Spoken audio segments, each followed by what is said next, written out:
Ito ang explanations. Adjective ang function ng phrase na of your surroundings dito. Minomodify nito or dinidescribe nito ang noun na beauty. Nagbibigay ito ng specific na description kung anong klaseng beauty.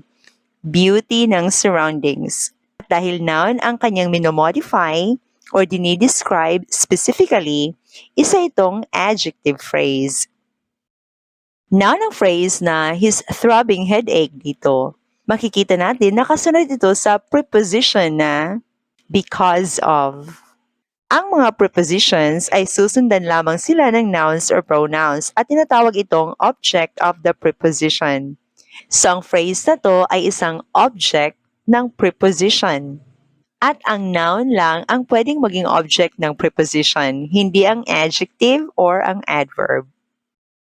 Adverb ang phrase na towards the center sa sentence na to. Minomodify nito ang verb na ran sa pamamagitan ng pagpapakita kung saan patungo ang pagtakbo.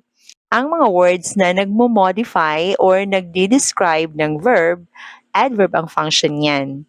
At dahil ang phrase na to ay nagdi-describe kung saan patungo ang pagtakbo, isa itong adverb of place. Adjective, ang phrase na of the quadrangle dito. Minomodify nito ang noun na center. Center ng ano? Center ng quadrangle. Nag-specify ito kung anong center ang tinutukoy. At dahil noun ang center, adjective ang pwedeng makapag-function as modifier nito. Kaya B ang tamang sagot. Ang the meaning of his message ay isang noun phrase dito. Object ito ng verb na understood. Understood what? The meaning of his message. At ang pwede lang gamitin as object of the verb among sa mga options dito ay ang noun lamang.